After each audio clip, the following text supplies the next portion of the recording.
السلام عليكم ورحمة الله وبركاته. ازيكم عاملين ايه؟ يا رب تكونوا بخير. انا هدى من قناة دنيتي. فيديو النهاردة تعليقة العربية، ازاي نكتب بخط كويس. هو انا حاولت اقلد خط النسخ، يعني في حروف صح بصراحة وفي حروف معرفش بقى. دي الادوات اللي انا هستخدمها في الفيديو، او دي الادوات عموما اكتر حاجة اللي انا بستخدمها. انا بستخدم اي حاجة بتيجي قدامي، يعني مفيش حاجة معينة. بستخدم من الادوات اللي هي اليد بتاعتها خشب، اللي هي 11 قلم. دي هبقى اعمل لكم فيديو للادوات اللي عندي. وبستخدم السيليكون وبستخدم نقطة المونوكيرو كله، يعني مبسيبش حاجة. انا هنا هعمل التعليقة على شكل دايرتين ومستطيل وعربية ولوجو ريال مدريد. اللوجو هيبقى مطبوع، مش هعمله صلصال. لو عايزين اللوجو الصلصال اعملوا لي كومنت وانا هعمله فيديو لوحده. شايفين الصلصال من الظهر بيبقى فيه مش بيبقى حلو ازاي؟ فانا عشان اداري الوحشة بتاعته دي، ده في الصلصال الرخيص بس على فكرة. فانا بعمله اي نقشة من الظهر تحت. ودي القطاعات بنجيبها من اي محل ادوات منزلية. دي بنستخدمها في الحلويات، في العجين، عجين السكر والكيك والكلام ده. فانا بجيبها علشان اعمل مربع مشرشر او مستطيل مشرشر. ده للناس اللي ما عندهاش قطاعات. يعني انا عندي قطاعات بس صغيرة مش كبيرة. وهنا هعمل النقشة تاني زي خطوط بالطول وبالعرض في بعض بالاداة اللي انا قلتلكم عليها. دي تبع 11 قلم برضو، اللي انا كنت جايبهم ب110. انتوا بقى تعملوا ممكن تعملوا اي شكل انتوا عاوزينه، مش شرط اللي انا عاملاه ده. يعني هو انا كنت عامل فيديو عشان الناس اشتكت من الكتابة. ده صلصال الوان. كان في منه طري قوي وفي منه ناشف.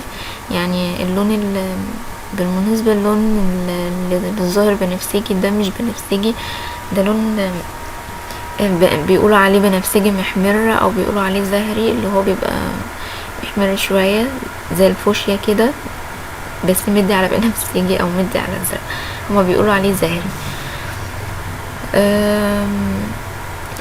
انا هنا عملت اللون اللبني ده، المربع اللبني ده بالفرشة الاسنان برضو تدي نقشة. دي للناس اللي بتتلخبط في الكتابة كتير. ممكن تعملي الحركة دي علشان لو اتلخبطتي تقدري تشيلي اللي انت كتبتيه بكل سهولة. ومن الناحية التانية برضو هيبقى شكله حلو. انا هنا طبعا لوجو ريال مدريد. اللوجو ده على ورق A4. الرسم بتاعته يعني انا بجمعها على برنامج فوتوشوب على الموبايل، واروح اطبعها في اي مكتب على A4، ورق A4. انا بحط اللزق زي ما وريتكم في فيديو برواز الصور. انا بحط اللزق عادي جدا، وبس مش هحطه في الفرن. انا هشيل الصورة، مش هحطها في الفرن خالص، لان اللزق هيسيح كده، مش هيبقى تمام خالص، هيكشف بعضه، هيسيح، مش هيبقى حلو. فانا هحط اللوجو زي ما هو كده من غير صور يعني. ولما يخرج من الفرن ويبرد هقوم حاطه الريزن هلزق الصورة الاول وبعدين هحط الريزن. هلزق الصورة، هوريكم تاني هلزق الصورة ازاي وهحط الريزن ازاي. ده الفيديو بقى ايه، الفيديوهات اللي جاية غير الفيديو ده خالص. انا هنا برسم. هو قبل ما اعمل كل ده برسم الاول الرسم اللي انا عاوزاها واتدرب على الكتابة زي ما انتوا شايفين كده في الاجندة. انا كنت بتدرب على خط النسخ. يعني هو كان في حروف بكتبها صح وفي حروف بتلخبط فيها شوية. انا حاولت اقلد خط النسخ فده كان مجهود كبير مني، يعني ان انا اكتبها على عجينة. انا خط النسخ بتدرب عليه من على اليوتيوب، من مدرس اسمه تقريبا منتصر. لو حابين تتعلموا انتوا كمان خط النسخ او الرقعة، ممكن تدخلوا عند المدرس ده كويس جدا. هو على اليوتيوب، يعني مش هتحتاجوا ان انتوا تروحوا تاخدوا كورس ولا حاجة، وتفضلوا تدربوا ايديكوا. انا كل يوم بدرب ايدي على حاجة شكل، على كلمة شكل او كلمتين شكل. والدرس عموما كله على بعضه ما بيبقاش كبير، ده هو فيديوهاته كلها قصيرة ومفيدة جدا، وشرحه حلو ومبسط كده، بسيط يعني.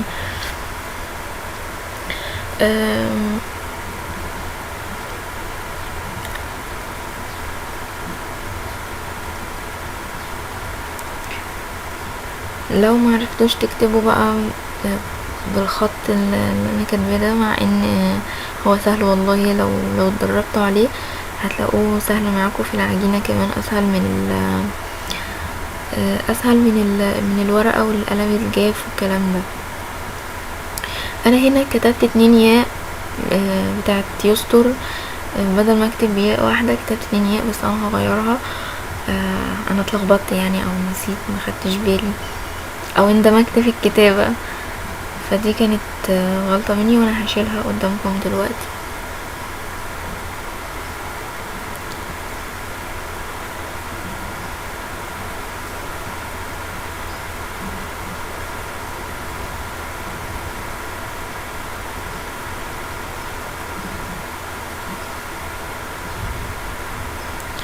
لما اتعلم بقى، هو هو انا متابعة معاه طبعا، مع المدرس ده، خط النسخ حاليا، وهدخل على خط الرقعة. هو انا خطي حلو، بس مش عارفة يعني، في العجينة بيبقى غريب شوية، فبضطر ان انا بكتب بشكل عادي، مش بكتب لا نسخ ولا رقعة ولا الكلام ده، خط عادي جدا يعني، ملوش اي ملامح، بس الكلام بيتفهم. وهو دايما بيقولوا ان مادام الخط مفهوم يبقى الخط جميل وحلو. يعني لو بتعرفي تقري الكلمة، او لو حد يعرف يقرا الكلمة، يبقى انت كده خطك حلو ومفهوم. فانت شوفي اللي يريحك، لو عايزة تكتبي خط النسخ او خط الرقعة، او لو عايزة تكتبي بخطك انت العادي، عادي مادام مفهوم خلاص. بس احنا بنتكلم ان بتبقى في حروف صح بنكتبها، وفي حروف احنا بنكتبها بشكل غلط وكده يعني، بس بتبقى مفهومة. ان دي مثلا الف، دي ب، كده يعني بتبقى مفهومة. انا نسيت برضو، مش عارفة كلمة يستر، انا نسيت كاتباها يسري ليه، مش عارفة، انا دماغي كانت فين ساعتها. بس هرجع اصلحها تاني. التاء انا نسيتها، التاء قبل الراء، فانا هكتبها هصلحها في الاخر.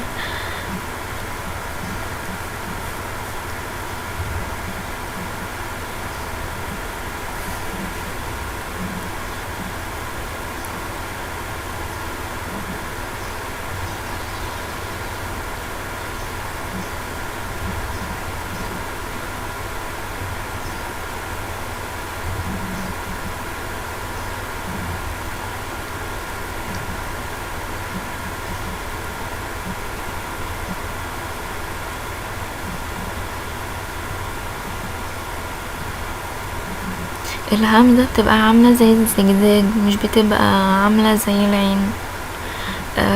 برضو من الحاجات اللي كنا بنغلط فيها، انا كنت بغلط فيها دايما، ان الهمزة بتاعة الالف بعملها زي الهمزة بتاعة الكاف. اللي اتعلمتها منه ان دي غير دي، الهمزة بتاعة الكاف بتبقى عاملة زي الزجزاج، ما بتبقاش عاملة زي العين. انا هنا اكتشفت الجريمة فبصلحها. هي كلمة يستر، ربنا يستر يعني. الكلمة دي بصراحة انا مش عارفة مالي ومالها، اتلخبطت فيها كتير ليه. انا هرجع اغير التاء تاني، والراء هخليها بشكل تاني يعني، احسن وافضل. فتقبلوا بقى الغلطات اللي انا غلطتها وصححتها قدامكم دي.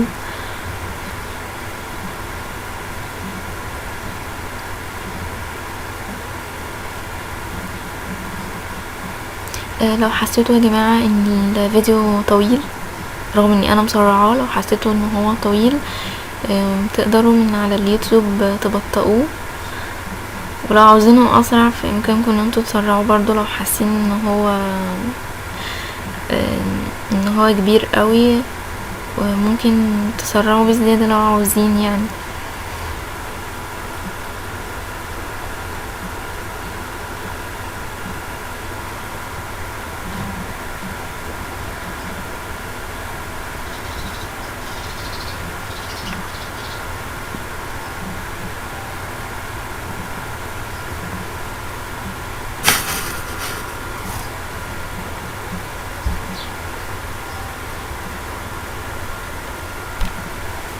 انا هنا مديت السين قوي فنسيت ان انا هكتب كمان حرف قاف، رحت رجعتها تاني.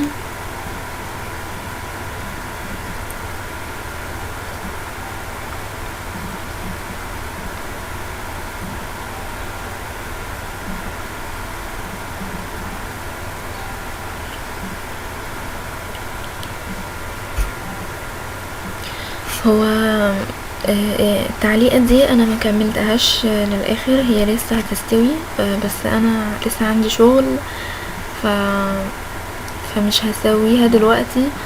ان شاء الله هسويها وهركبها معاكم فيديو برضو، ده فيديو لوحده لتركيب التعليقات. فالفيديو ده هيبقى للكتابة بس، او لطريقة عمل العربية مثلا، ازاي بركب ازاي بعمل اللوجو، ازاي بكتب على العجينة.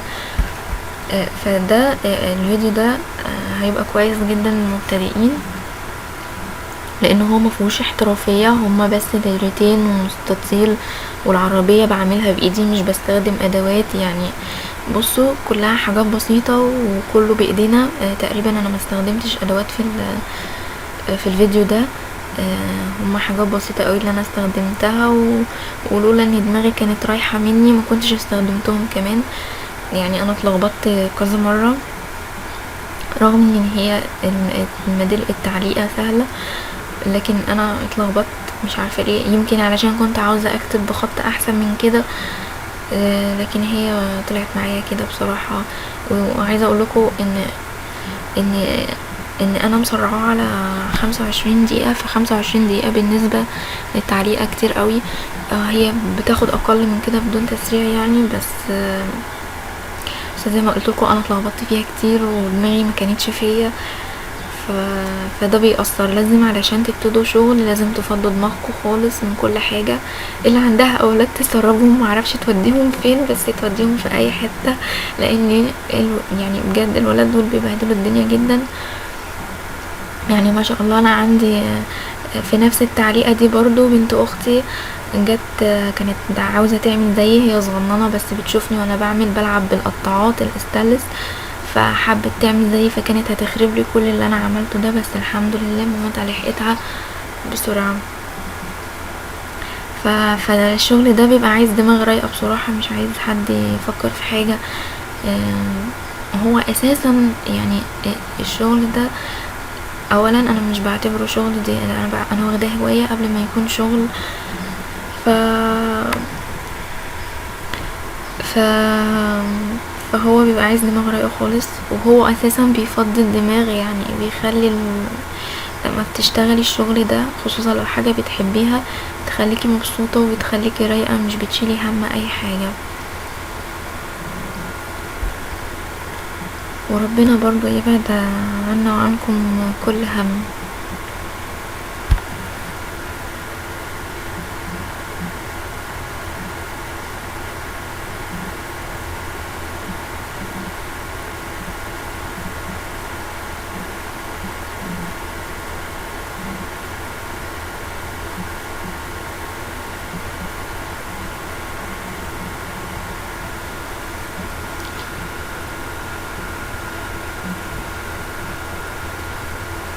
هي الجملة دي المفروض تبقى انا لك حين يثقل العالم على كتفك.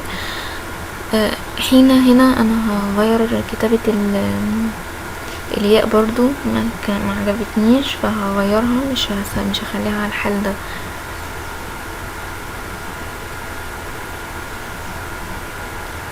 زي ما قلتلكم انا كنت بحاول على قد ما اقدر اني انا احسن خطي على العجينة زي على الكراسة بالظبط. تمام، فهي حاجة مش متعبة، بس حاولوا يعني اللي ما يعرفش يحاول. بوظوها مرة واتنين وتلاتة، ما ظبطتش مش مشكلة، يعني حاولوا، مع المحاولة والاستمرار والممارسة انتوا هتقدروا تعملوها.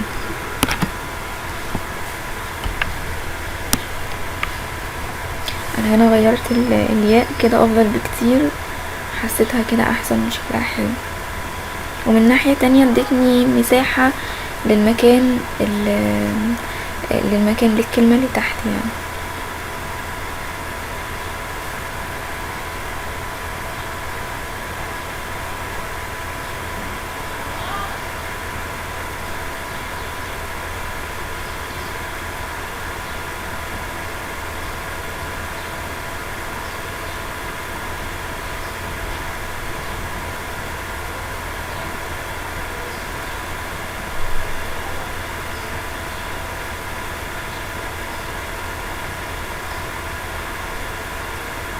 هنا هنكتب حرف العين كأنه حرف اكس، زي الاكس كده، بس نص الاكس مش الاكس كامل، علشان هنطلع بالالف.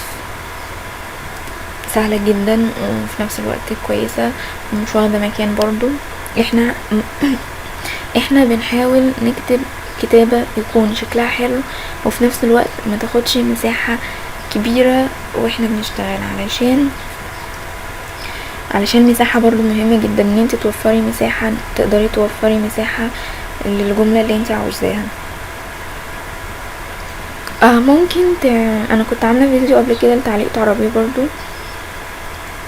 ازاي نكتب على العجينة.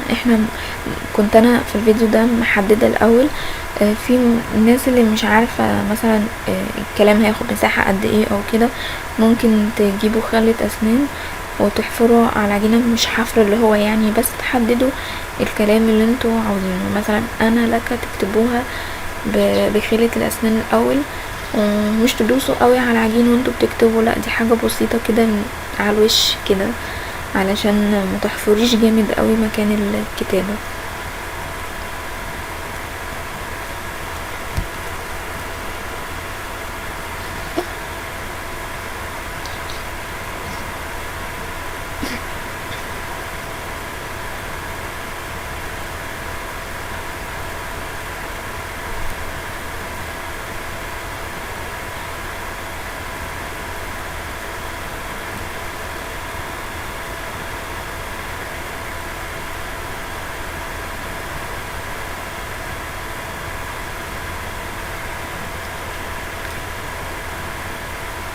انا عاوزه اقولك يا جماعه ان انا ما نزلتش الفيديوهين اللي فاتوا، ما نزلتوش بصوتي، هو انا نزلت موسيقى بس ما اعرفش هي الموسيقى ليه ضايقتكم، مع انها انا اخترت الموسيقى هاديه خالص علشان ما تبقاش مزعجه، لكن انا صوتي كان تعبني وكان مزعج كل شويه الكلام ده يعني فانا حسيته مزعج شويه، فمرضتش ان انا اعمل صوت علشان مرضتش اعمل ريكورد علشان الصوت وكده. فكنت مستنيه يعني لما يتحسن شويه. فانا مش عارفه هي ليه الموسيقى ازعجتكم، كذا حد قال بلاش موسيقى خلي صوتك ف ف ف فانا حاولت على قد ما اقدر اني انا احط موسيقى هادية بدون دب ورزع وخبط. انا عارفة ان الحاجات دي بتنرفز، لو احنا مثلا بنتفرج على فيديو شغالين حاجة بتنرفزني جدا لما بسمع فيديو ويكون في خبط ورزع، انا بلغي الصوت على طول لو في الكلام ده. احنا بنبقى محتاجين حاجات هادية وحلوة. المرة الجاية ان شاء الله لو حصل ظروف كده هبقى احط لكم صوت عصافير، ما اظن مفيش اهدى من كده واحلى كمان. يعني صوت العصافير دي مزيكا هاديه جدا. انا في كلمه ربنا يستر طريقك، التاء والراء بتاعت يستر انا صلحتها زي ما شفتوا كده في الفيديو. هنتجه بقى للعربيه اللي سهله جدا وبسيطه جدا جدا. شفتوا هنا انا لخبطت العجينه تاني ليه؟ علشان كان في هوا فمخليها مفقفقه كده وشكلها بايخ، وطبعا دي مش هتنفع في الفرن، ممكن تتكسر او هتفقفق قوي هيبقى شكلها وحش. فانا عجنتها تاني في بعض كويس جدا علشان ميبقاش فيها فقفقه. بصوا الشغل بتاعي كله انا الظهر بتاعه عامله نقشه ازاي. يعني الميداليه كلها التعليقه كلها عاملاها بشكل واحد من ورا، وما تخافوش مش هيتمسح. حطوه على ورق زبده والنقشه هتبان، ممكن تتمسح حاجات بسيطه لكن ما تقلقوش مش هتبان. يعني هيبان ان هو في نقشه، ممكن تبقى بسيطه بس هيبان ان في نقشه، ومش هيبقى في اي عواقب من اللي بنواجهها في الظهر بتاع الميداليه.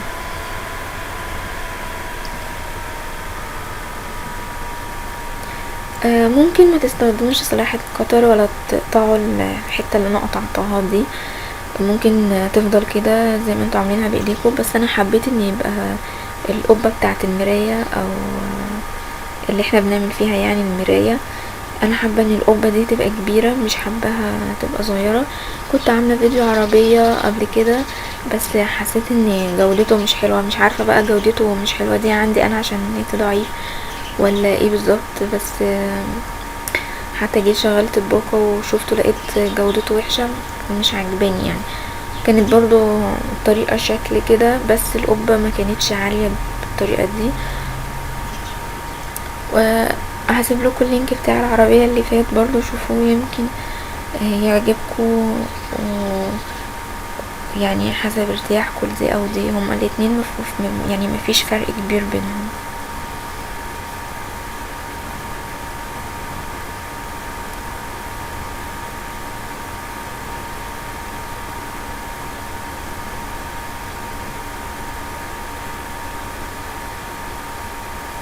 ممكن تعملوا سوري العربية تعملوها صغننة، مش لازم تبقى حجمها يبقى زي الميداليات اللي فوق، ممكن تعملوها صغننة يعني مش شرط كبيرة.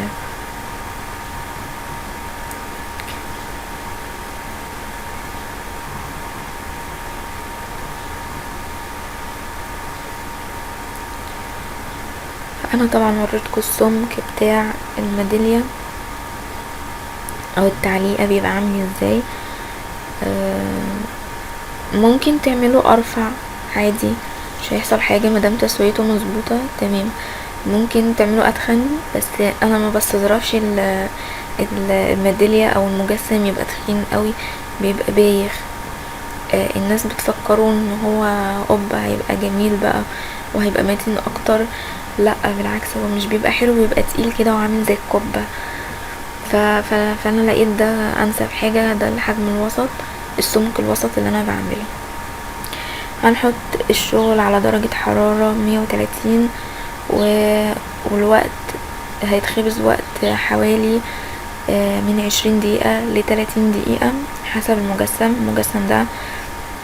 التعليقة دي انا هقعدها حوالي 25 دقيقة، يعني بصوا هو ما بين 20 وما بين 30 تمام. بس كده هو تقريبا كده الفيديو خلص.